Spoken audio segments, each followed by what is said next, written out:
Hello बच्चों, कैसे हैं आप लोग। तो आज का हमारा जो विषय है वो है प्रकाश का प्रवर्तन तथा अपवर्तन, जो कि क्लास 10th का है। और ये मेरा वीडियो नंबर 2 है, पार्ट 2 है। तो इससे पहले मैंने एक वीडियो इस पर बनाया हुआ है जिस पर मैंने प्रकाश का परावर्तन होता क्या है, प्रकाश के प्रवर्तन के नियम क्या हैं और कुछ मेन डिफिनीशंस पर चर्चा किया था। ठीक है, अगर आपने उस वीडियो को नहीं देखा है तो इस वीडियो के डिस्क्रिप्शन में या तो मेरे चैनल में जाकर के उस वीडियो को आप देख लीजिएगा। आज हम किन किन विषयों पर चर्चा करने वाले हैं वो देखिए। तो सबसे पहले हम बात करेंगे आज अवतल दर्पण द्वारा प्रतिबिंब का बनना, उत्तल दर्पण द्वारा प्रतिबिंब का बनना। इन दोनों दर्पण से प्रतिबिंब कैसे बनता है, उनकी क्या क्या स्थितियाँ होती हैं। ओके, इन सब की हम विस्तार से चर्चा करेंगे विद डायग्राम। इसके बाद हम देखेंगे चिन्ह प्रपाटी नियम क्या है, ये बहुत इंपॉर्टेंट है। फिर देखेंगे दर्पण का सूत्र क्या होता है। फिर देखेंगे कि आवर्धन क्या होता है। हो सकता है वीडियो इस लेक्चर लंबा हो जाए, लेकिन कोई बात नहीं, हमारा उद्देश्य आप लोगों तक इन्फॉर्मेशन को पहुंचाना है, आप लोगों को समझ में आए, सबसे बड़ी बात ये होती है। ओके, चलिए अब देखिए, जो अवतल दर्पण द्वारा प्रतिबिंब बनता है, ठीक है। तो अवतल दर्पण क्या होता है, अवतल दर्पण में फोकस दूरी क्या होती है, वक्रता त्रिज्या क्या होती है, वक्रता केंद्र क्या होता है, फोकस त्रिज्या क्या होती है, इन सब की चर्चा आपने पहले भी कर लिया है। अगर आपने वो सब चीज़ नहीं देखा है तो प्लीज़ प्लीज़ प्लीज़ पहले मेरा जो प्रीवियस वीडियो उसको देख लीजिएगा, उसका लिंक आपको डिस्क्रिप्शन बॉक्स में मिल जाएगा। क्योंकि जब तक आप लोग वीडियो नहीं देखेंगे तब तक आगे आपका क्लियर नहीं होगा। ओके, तो उसमें मैंने बहुत विस्तार से और बहुत बेसिक से चर्चा किया है, तो आप लोग पहले उस वीडियो को ज़रूर से ज़रूर देखिएगा। देखिए, जो अवतल दर्पण द्वारा प्रतिबिंब बनता है, तो अवतल दर्पण में वो 6 स्थितियाँ होती हैं जिनमें अलग अलग स्थितियों पर हम वस्तु को अलग अलग स्थानों पर रखते हैं, जिससे हमको अलग अलग स्थानों पर अलग अलग उसके प्रकृति के द्वारा हमको प्रतिबिंब प्राप्त होता है। तो कौन सी वो स्थितियाँ हैं जिन पे वो वस्तु को रखने पे अलग अलग स्थितियों में हमको प्रतिबिंब मिलता है, चलिए देखते हैं। तो जैसे कि मैंने ऑलरेडी यहाँ पर लिख रखा है आप लोगों को समझाने के लिए, जिससे कि आसानी से आप लोगों को समझ में आ जाए। तो वस्तु की स्थिति कहाँ कहाँ पर होती है। सबसे पहले वस्तु को रखते हैं अनंत पर, फिर रखते हैं हम सी पर। सी हमारा क्या है, सी आपका वक्रता केंद्र है। इसकी चर्चा मैंने ऑलरेडी कल रखा है, कल मैंने बताया था। तो हम रखेंगे, पहले वस्तु को रखेंगे अनंत पर, फिर रखेंगे वस्तु को सी पर, अर्थात सी से परे, अर्थात तो अनंत और सी के बीच रखेंगे। ओके, सी से परे, अनंत और सी के बीच, अर्थात अनंत और वक्रता केंद्र के बीच रखेंगे। फिर रखते हैं वक्रता केंद्र पर, फिर रखते हैं सी और एफ के बीच, अर्थात वक्रता केंद्र और फोकस वक्रता केंद्र और मुख्य फोकस के बीच में रखेंगे। ठीक है, तो ये रखते हैं। फिर रखते हैं मुख्य फोकस पर, फिर रखते हैं पी तथा एफ के बीच। पी क्या है, मैंने बताया था प्रीवियस वीडियो में कि पी हमारा दर्पण का ध्रुव होता है, एफ हमारा मुख्य फोकस होता है और सी में होता है वक्रता केंद्र।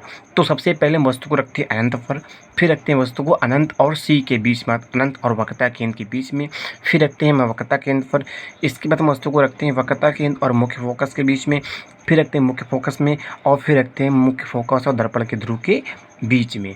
ठीक है, तो इन अलग अलग स्थितियों पे हमको वस्तु को रखने पे प्रतिबिंब की अलग अलग स्थितियाँ प्राप्त होती हैं।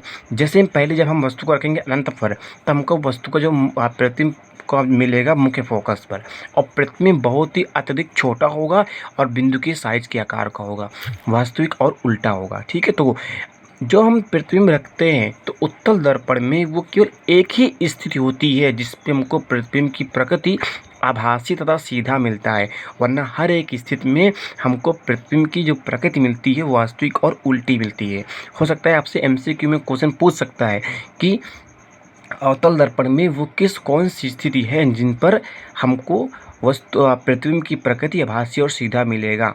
तो ये आपसे पूछ सकता है, आपको ये अलग अलग एमसीक्यू में 4 ऑप्शन से दे सकता है। ठीक है, तो जो ऑप्शन आपका पी और एफ के बीच में होगा, जो ऑप्शन आपका दर्पण का ध्रुव और मुख्य फोकस के बीच में होगा, वो आपको टिक कर देना है। ठीक है, तो जैसे कि मैंने बताया कि वस्तु को जब रखेंगे अनंत पर तो हमको प्रतिबिंब मिलेगा मुख्य फोकस पर, अत्यधिक छोटा होगा, बिंदु के साइज का आकार का होगा और वास्तविक और उल्टा होगा।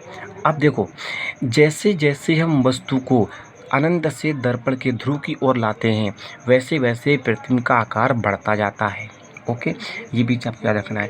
दूसरी बात, हम जब रखेंगे वस्तु को सी से परे अर्थात सी से दूर और अनंत के बीच में रखेंगे तो हमको एफ तथा सी के बीच मिलता है। क्या मिलता है? प्रतिबिंब की स्थिति मिलती है और छोटा होता है वास्तविक और उल्टा होता है।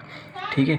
फिर जब हम वस्तु को स्थित होगी सी पर अर्थात वक्रता केंद्र पर, चाहे हमारा उत्तल दर्पण हो या अवतल दर्पण है हो, जब भी हम वस्तु को वक्रता केंद्र पर रखेंगे तब हमको जो प्रतिबिंब का साइज मिलेगा, प्रतिबिंब मिलेगा, वो भी वक्रता केंद्र पर भी मिलेगा। ठीक है।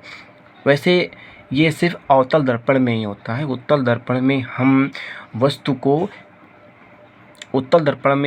को वक्रता केंद्र पर नहीं रख सकते हैं, क्योंकि वक्रता केंद्र दर्पण के पीछे होता है और वस्तु हमेशा दर्पण के सामने ही रखी जाती है, दर्पण के पीछे वस्तु को नहीं रखा जाता है।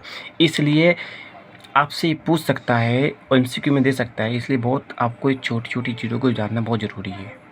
तो जैसे कि मैंने अभी बताया आपसे कि जब वस्तु को हम रखेंगे सी पर अर्थात वक्रता केंद्र पर, तब हमको प्रतिबिंब भी वक्रता केंद्र पर ही प्राप्त होगा और जो प्रतिबिंब होगा वो वस्तु के समान आकार का होगा, अर्थात जितना बड़ा वस्तु होगा सेम उतना ही बड़ा हमको प्रतिबिंब भी प्राप्त होगा और वास्तविक और उल्टा होगा। सी तथा सी एफ के बीच में जब हम वस्तु को रखेंगे वक्रता केंद्र और मुख्य फोकस के बीच में, तब हमको जो प्रतिबिंब मिलेगा वो सी तथा अनंत के बीच मिलेगा और बड़ा होगा, वास्तविक और उल्टा होगा। जब हम वस्तु को रखेंगे मुख्य फोकस पर, तब हमको प्रतिबिंब की स्थिति मिलेगी अनंत पर, अत्यधिक बड़ा होगा, वास्तविक और उल्टा होगा। क्या? वास्तविक और उल्टा हमारा प्रतिबिंब की प्रकृति होगी। फिर हम जब हम वस्तु को रखेंगे मुख्य फोकस तथा दर्पण के ध्रुव के बीच में, तो हमको वस्तु का जो प्रतिबिंब मिलता है दर्पण के पीछे मिलता है, बड़ा मिलता है, आभासी मिलता है, आभासी और सीधा होता है। तो यहाँ से आपका जो एमसीक्यू पूछ सकता है, आपसे ये भी पूछ सकता है कि अवतल दर्पण में वो कौन सी स्थिति होती है जब हमको प्रतिबिंब दर्पण के पीछे प्राप्त होता है। तो आपको लगाना है जब हम वस्तु को दर्पण के ध्रुव और मुख्य फोकस के बीच में रखते हैं। ठीक है। वरना हर एक स्थिति में हमेशा प्रतिबिंब दर्पण के सामने ही प्राप्त होता है, लेकिन जब हम वस्तु को दर्पण के ध्रुव और मुख्य फोकस के बीच में रखते हैं तो हमको जो प्रतिबिंब मिलता है दर्पण के पीछे मिलता है, बड़ा मिलता है, आभासी और सीधा मिलता है। और ये केवल एक ही स्थिति होती है जिसपे हमको दर्पण का जो प्रतिबिंब मिलता है वो प्रतिबिंब की प्रकृति आभासी तथा सीधा होती है। तो अब मैं आपको सीधे बता रहा हूँ डायग्राम से कि कैसे कौन सा कहाँ पर रखेंगे तो कैसे हमको प्रतिबिंब मिलता है। ठीक है, चलिए देखते हैं। और ये बात मैं आपसे फिर से कह रहा हूँ, अगर आपने इसके पहला पार्ट नंबर 1 नहीं देखा है तो ज़रूर से ज़रूर देखिएगा। उसमें मैंने आपको बताया है कि अवतल दर्पण क्या होता है, उत्तल दर्पण क्या होता है, दर्पण का ध्रुव क्या होता है, मुख्य फोकस क्या होता है, वक्रता त्रिज्या क्या होती है, फोकस दूरी क्या होती है, वक्रता केंद्र क्या होता है। मैंने उसमें सारी चीज़ों को विस्तार से बताया। अगर आपने नहीं देखा तो प्लीज़ उस वीडियो को पहले ज़रूर देखिएगा। ठीक है, देखिए मैंने ये आपका है अवतल दर्पण, ये अब तो मालूम होगा आपको। ठीक है, ये होता है दर्पण का ध्रुव होता है। ठीक है, अब देखिए यहाँ पर ये मान लेते थे कि ये हमारा क्या वक्रता केंद्र है। ठीक है, और ये मान लेते हैं कि इसकी जो मध्य में आएगा ये हमारा क्या हो जाता है, मुख्य फोकस हो गया। अब देखिए जो पहली स्थिति क्या है, जो फर्स्ट पोजीशन क्या कहती है, फर्स्ट पोजीशन ये कहती है कि जब हम वस्तु को अनंत पर रखते हैं, अनंत पर मान लेते हैं वस्तु को हमने रखा यहाँ पर। ठीक है, तो जैसे मान लेते हैं कि मैंने वस्तु को रखा यहाँ अनंत पर रखते हैं, तो कह रहा है जब वस्तु को हम अनंत पर रखते हैं, ठीक है, और हमेशा वस्तु को ए और बी से डिनोट करते हैं, और जो प्रतिबिंब बनता है उसको हम ए डैश और बी डैश से डिनोट करते हैं। तो ये चीज़ आपको सुनना है। ठीक है, तो जो हम वस्तु को रखते हैं अनंत, तो जैसे मैंने अभी बताया कि जब हम दर्पण के सामने जो वस्तु रखते हैं, अनंत पर रखते हैं, तो उसका जो प्रतिबिंब बनता है वो मुख्य फोकस पर बनता है। तो कैसे होता है, दर्पण से जो रे आएगी, अनंत से रे आती है, तो ये क्या होती है, दर्पण से प्रवर्तित होकर के इस मुख्य फोकस से होकर के ऐसे जाती है। ठीक है, और ये मैंने बताया था उसमें अब प्रीवियस वीडियो में कि इसकी प्रॉपर्टी होती है कि जब कोई अवतल दर्पण में जब कोई अनंत से किरणें आ रही होती हैं और वो मुख्य अक्ष के समानांतर आ रही होती हैं, तो वो दर्पण से परिवर्तन के पश्चात वो मुख्य फोकस से होकर जाती हैं, या तो वो जिस बिंदु से होकर जाती है वो हमारा बिंदु क्या होता है, मुख्य फोकस होता है। तो इससे एक रे मान लो इधर से जा रही है, ठीक है, और दूसरी रे हमारी यहाँ मान लो ये अनंत इधर से आ रही है, तो दर्पण से परावर्तन के पश्चात क्या होता है, ये मुख्य फोकस से होकर के जाता है। तो इसका जो प्रतिबिंब बनता है वो हमेशा क्या मिलता है, बहुत बिंदु के आकार का मिलता है, और ये हमारा पॉइंट यहाँ पर होता है। ठीक है, तो ये चीज़ आपको समझनी है। ओके, तो अब ये हो गया। अब जो रे क्या होती है, जो रे हमारी वक्रता केंद्र से होकर के जाती है वो सेम उसी वक्रता केंद्र के पथ को फॉलो करके वापस आ जाती है। तो यहाँ पर जो हमको प्रतिबिंब मिलता है वो बहुत बिंदु के आकार का मिलता है, पॉइंट के आकार का प्रतिबिंब मिलता है। उसकी प्रकृति वास्तविक और उल्टा होता है, अत्यधिक छोटा होता है, बिंदु के साइज के आकार का होता है। तो जब वस्तु को हम अनंत पर रखते हैं, ठीक है, जब हम वस्तु को रखते हैं अनंत पर, ठीक है, जब वस्तु को रखते हैं हम अनंत पर, वस्तु को अनंत पर, तब उसका जो प्रतिबिंब मिलता है क्या मिलता है, मुख्य फोकस पर मिलता है। ओके, ये चीज़ आपको याद रखनी है। आया समझ में। अब देखिए द्वितीय स्थिति क्या होती है। जो हमारी द्वितीय स्थिति होती है उसमें क्या होता है कि जब वस्तु को हम अनंत, जब वस्तु को हम अनंत व सी के बीच रखते हैं। अब देखो अनंत और सी के बीच मान लेते हैं वस्तु को हम यहाँ पर रखते हैं, ठीक है, ये मान लो हमारा क्या है, ये हमारा वस्तु है, ये हमारा ए है और बी है। अब जब अनंत पर रखते हैं तो हमने भी पढ़ा था, जब हम वस्तु को अनंत पर रखते हैं तो हमारा जो प्रतिबिंब मिलता है वो हमारा क्या इधर मिलता है, वो मिलता है सी और एफ के बीच मिलता है। तो अब देखिए होता क्या है कि जब इससे रे निकलती है, ठीक है, मान लो ये हमारी रे गई, और हमेशा ये बात हमेशा याद रखिएगा कि अवतल दर्पण के सामने, अवतल दर्पण में जब जब वस्तु की स्थिति होगी और जब जब किरण मुख्य अक्ष के समांतर जाएगी तो दर्पण से परावर्तन के पश्चात हमेशा हमेशा मुख्य फोकस से होकर के गुजरेगी। ये प्रॉपर्टी और इस प्रॉपर्टी को आपको याद रखनी है। ओके, ये हो गया। दूसरी रे मान लेते हैं कि क्या होता है, ये हो गया, और दूसरी रे मान लेते हैं कि ये हमारे मुख्य फोकस से गुजरेगी। ठीक है, हमेशा रे क्या होती है, मुख्य फोकस से भी गुजरती है, और ये वो हमेशा उसी से वापस लौट जाएगी। तो ये हमारी रे पहली इधर गई और ये इधर वापस लौट जाती है। दूसरी रे जाती है मुख्य वक्रता केंद्र से, और जब जब हमारी कोई भी किरण वक्रता केंद्र से होकर के जाएगी तो दर्पण से परावर्तन के पश्चात हमेशा वक्रता केंद्र से होकर के वापस लौट जाती है। तो इसमें जो प्रतिबिंब मिलता है किधर मिलता है, इधर मिलता है। और वो क्या होता है, अभी बताया था मैंने कि प्रतिबिंब जो है हमारे से क्या होता है, वास्तविक होता है और उल्टा होता है, वास्तविक होता है और उल्टा होता है, और ये क्या होता है, छोटे साइज का होता है। तो इसको हम लिखेंगे बी डैश और ए डैश। ओके, तो जब हम वस्तु को रखते अनंत पर तब हमारा जो प्रतिबिंब होता है वो मुख्य फोकस पर होता है, बिंदु के आकार का होता है। जब हम वस्तु को रखते हैं अनंत और सी के बीच में तब हमारा जो प्रतिबिंब होता है वो हमारा किधर मिलता है, वो ए डैश और बी डैश और होता था, तो वो हमारा एफ और सी के वक्रता केंद्र और वक्रता केंद्र दर्पण के और मुख्य फोकस के सामने बीच में प्राप्त होता है। ठीक है, ये चीज़ आपको याद रखनी है। अब अगली स्थिति क्या है, तो अब जो तीसरी स्थिति क्या होती है, जब हमारा वस्तु कहाँ रखा जाएगा, जब वस्तु रखा जाएगा वक्रता केंद्र पर। अब मैंने भी बताया था कि जब वस्तु को हम वक्रता केंद्र पर रखते हैं तब हमारा जो प्रतिबिंब होता है वो हमारा वक्रता केंद्र पे ही प्राप्त होता है, वास्तविक होता है, उल्टा होता है, और आकार में वस्तु के आकार का होता है। देखिए एक्चुअली हमने क्या किया, ये हमारा वक्रता केंद्र मान लेते हैं, उससे हमने इस पर हमने क्या किया, वस्तु को ऐसे रख दिया। अब देखिए जब इससे रेंज जाएगी तो किधर जाएगी, दर्पण के समानांतर जाएगी और मुख्य फोकस से होकर के वापस ऐसे लौट जाएगी। अब क्या होता है, जब कोई रे दर्पण के जब कोई रे अवतल दर्पण के मुख्य अक्ष के समानांतर हो जाती है, ठीक है, तो वो रे दर्पण से परावर्तन के पश्चात मुख्य फोकस से होकर गुजरती है। और सेम इसके विपरीत भी होता है, जब कोई रे मुख्य फोकस से होकर के जाएगी, ठीक है, जब कोई रे की क्या होता है, जब कोई रे हमारी मुख्य फोकस से होकर के भी गुजरेगी तब इसका भी नियम होता है कि वो दर्पण से परावर्तन के पश्चात मुख्य अक्ष के समानांतर हो जाएगी। अब ये थोड़ा सा गलत हो गया, मैं फिर से बना रहा हूँ। ये देखिए, अब मान लेते हैं कि हमारा एक अवतल दर्पण है, ठीक है, ये हमारा मुख्य फोकस है, इस पर हमने एक वस्तु को रख दिया है, ये हमारा वस्तु है ए और बी।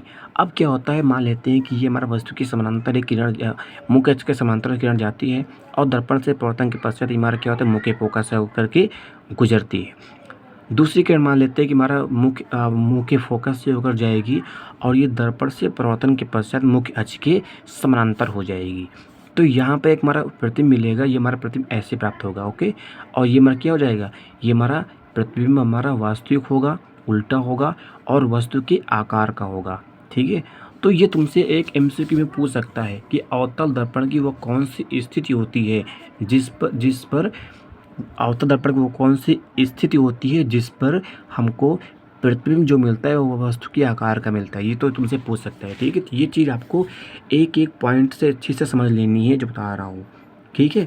तो ये चीज़ समझ आई कि नहीं बताइए, ठीक है। तो मैंने ये बताया कि जब देखिए ये मैं बताया कि देखो अगर हमारा कोई वस्तु वक्रता केंद्र पर रखा जाता तो उसका जो प्रतिबिंब मिलेगा वो वक्रता केंद्र पर ही मिलेगा, वास्तविक होगा, उल्टा होगा और वस्तु के आकार का प्रतिबिंब प्राप्त होगा, ठीक है। तो ये चीज़ आपको समझ में आई होगी। और ये चीज़ हमेशा याद रखना कि जब कोई किरण मुख्य अक्ष के समानांतर जा रही होगी अवतल दर्पण में तो वो दर्पण से परावर्तन के पश्चात मुख्य अक्ष से होकर गुजरती है। और सेम इसका उल्टा भी होता है कि जब कोई किरण मुख्य फोकस से होकर के जाएगी तो दर्पण से परावर्तन के पश्चात मुख्य अक्ष के समानांतर हो जाएगी।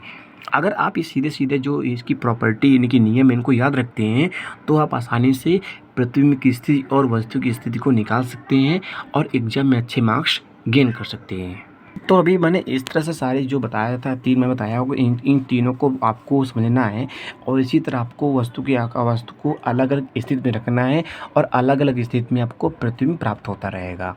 तो जब आप प्रतिबिंब को रखेंगे, मैंने यहाँ तक बताया आपको, यहाँ पर क्या होता है जब आप वस्तु को रखेंगे सी और एफ के बीच में, वक्रता केंद्र और मुख्य फोकस के बीच में, तो आपको प्रतिबिंब मिलता है। आपको क्या मिलता है? सी से परे मिलता है, सी और अनंत के बीच मिलता है और बड़ा मिलता है, वास्तविक और उल्टा मिलता है। जब आप वस्तु को रखेंगे एफ पर तो अनंत पर मिलेगा प्रतिबिंब अत्यधिक बड़ा होगा, वास्तविक और उल्टा होगा। और ये केवल एक ही स्थिति होती है जिस पर हमको प्रतिबिंब दर्पण के पीछे प्राप्त होता है, आभासी और सीधा मिलता है। तो ये चीज़ आपको अच्छे से समझ लेनी है। अब यहाँ पर आपको एक पैटर्न मिल रहा होगा, अगर आपने ध्यान दिया होगा तो यहाँ पर आपको एक पैटर्न मिल रहा होगा। वो पैटर्न यहाँ पर है, देखिए ध्यान से, देखिए यहाँ ध्यान से समझिएगा। जब हम वस्तु को रखते हैं अनंत पर तब प्रतिबिंब मिलता है मुख्य फोकस पर, अनंत पर मुख्य फोकस पर, ठीक है। अर्थात उल्टा, देखिए जब हमारा वस्तु होगा अनंत पर तब प्रतिबिंब मिलेगा मुख्य फोकस पर, और जब हमारा वस्तु होगा मुख्य फोकस पर तब प्रतिबिंब मिलेगा अनंत पर। जब हमारा वस्तु होगा वक्रता केंद्र पर तब हमारा जो प्रतिबिंब होगा वो मिलेगा एफ और सी और मुख्य फोकस और वक्रता केंद्र के बीच में।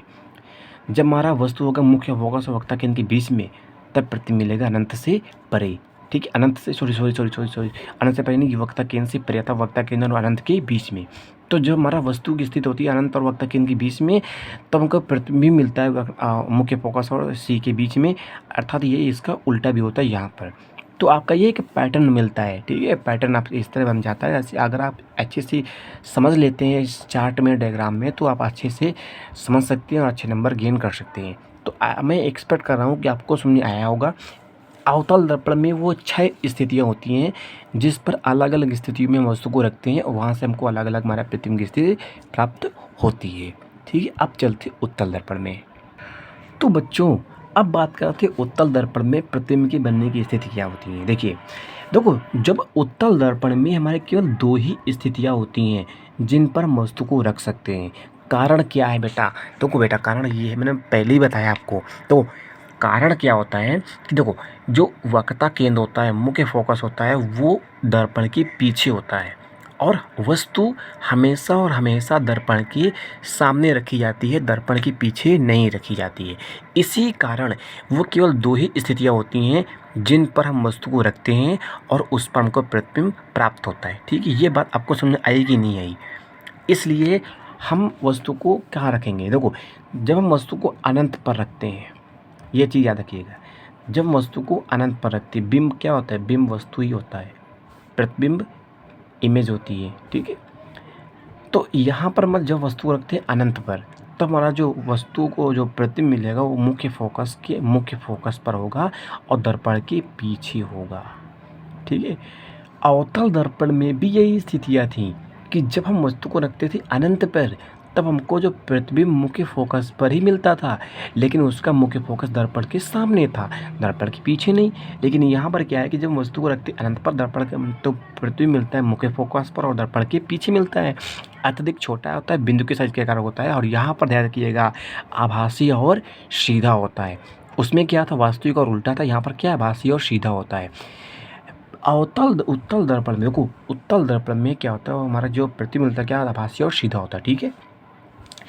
दूसरी स्थिति क्या है? जब हम वस्तु को रखते हैं अनंत पर, अनंत तथा दर्पण के बीच में, ठीक है। अनंत और दर्पण के बीच में रखते हैं तो हमारा जो प्रतिबिंब मिलता है वो मिलता है पी और एफ के बीच में, ध्रुव और मुख्य फोकस के बीच मिलता है, छोटा होता है, आभासी और सीधा होता है। तो केवल ये दो स्थितियाँ होती हैं उत्तल दर्पण में जब हम वस्तु को रखते हैं और हमसे प्रतिबिंब प्राप्त होता है। तो तुमसे पूछ सकता है कि वो दो स्थितियाँ ये क्या होती हैं, तो जी ये चीज़ आपको बतानी होगी। ठीक है, मैं ऐसा एक्सपेक्ट कर रहा हूँ कि आप लोगों को समझ में आ गया होगा। अगर वीडियो लंबी हो जाएगी तो चिन्ह प्रॉपर्टी हम नहीं बताएंगे, चिन्ह प्रॉपर्टी हम अगले वीडियो में बताएंगे। ठीक है, लेकिन आपको ये जो स्थितियाँ हैं इनको आपको समझ में आना चाहिए। ठीक बच्चों, देखिए प्रथम स्थिति यही है कि जब वस्तु को रखते हैं अनंत पर, तब अनंत से आने वाली जो किरणें होती हैं वो उत्तल दर्पण से परिवर्तन के पश्चात वो मुख्य फोकस से जाती हुई प्रतीत होती है। ये मैंने आपको बताया था मुख्य फोकस की डिफिनीशन में भी। तो इसी डायग्राम से आप इसको समझ लीजिएगा कि जब वस्तु को रखते हैं अनंत पर, तो अनंत से जो किरणें आती हैं, अनंत से जो भी किरणें आएंगी वो दर्पण से परिवर्तन के पश्चात मुख्य फोकस से जाती हुई प्रतीत होती है, मुख्य फोकस से परिवर्तित हुई प्रतीत होती है। तो यहाँ पर जो आपका प्रतिबिंब बनेगा मुख्य फोकस पर बनेगा। और मैंने भी कहा कि ये क्या होता है, बिंदु के साइज का होता है, ये बहुत छोटा होता है, बिंदु के आकार का होता है, क्या होता है, आभासी होता है, सीधा होता है। ठीक है, तो ये चीज़ आपको यहाँ पर याद रखिएगा। जब हम वस्तु को रखते हैं अनंत पर तो हमको जो प्रतिबिंब मिलता है कहाँ मिलता है, मुख्य फोकस में मिलता है, बिंदु के आकार का मिलता है, आभासी और सीधा मिलता है। दूसरी स्थिति क्या है, ये दूसरी स्थिति क्या है, जब हमारा जो वस्तु होगा वो अनंत और पी के बीच में रखा जाएगा। ये अनंत और पी के बीच में रखा। अब क्या होता है, इससे जो मुख्य अक्ष के समांतर जो किरणें जाएंगी वो ऐसा प्रतीत होगा कि वो दर्पण के मुख्य फोकस से होकर के प्रतीत होकर के जा रही हैं। ठीक है, ये चीज़ मैंने पहले भी डिस्कस कर चुके हैं। और दूसरा क्या है, जो भी किरणें ऐसा प्रतीत होगा कि जो हमारे वक्ता केंद्र की ओर जाती हैं तो ऐसा लगेगा कि वक्ता केंद्र से वापस भी जा रही हैं। ठीक है, ये चीज़ मैंने भी पहले डिस्कस कर चुके हैं। ठीक है, तो यहाँ पर देखिए, तो इसका जो प्रतिबिंब मिलता है वो कहाँ मिलता है, वो हमारा पी और एफ के बीच में मिलता है, आभासी मिलता है, सीधा मिलता है, और क्या होता है, ए बी मिला, ए डैश और बी डैश। तो आभासी मिलता है, सीधे मिलता है, हमारा छोटा मिलता है। तो ये हमारी दूसरी स्थिति है कि जब वस्तु को दर्पण के ध्रुव और अनंत के बीच रखते हैं तो हमारा जो प्रतिबिंब मिलता है वो हमारा पी और एफ अर्थात दर्पण के ध्रुव और हमारा मुख्य फोकस के बीच मिलता है, आभासी मिलता है, सीधा मिलता है और छोटा मिलता है। ठीक है, ये चीज़ आपको याद रखनी है कि ये हमारी दूसरी स्थितियाँ हैं, केवल दो ही स्थितियाँ जिनमें हमको वस्तु प्राप्त होता है। ठीक है, तो बच्चों वीडियो ऑलरेडी बड़ा हो चुका है, तो मैं ऐसा प्रयास करूँगा कि जो चिन्ह प्रॉपर्टी है उसको मैं अगले वीडियो में कवर कर लूँगा, जिससे भी आपको भी समझने में आसानी होगी। अब आप इसको अच्छे समझ लीजिएगा, फिर से एक बार रिवीजन कर लीजिएगा, डाउट हो तो फिर से एक बार वीडियो का रिप्ले कर लीजिएगा। और वीडियो कैसे लगी, कैसे आपको समझ में आया, कहीं पर दिक्कत तो नहीं हुई, क्या दिक्कत है, क्या परेशानी है, आप लोग कमेंट जरूर कर दीजिएगा, मुझे फीडबैक दीजिएगा, मैं उसको फिर से सही करने का बताने का प्रयास करूँगा। ठीक है, जय हिंद।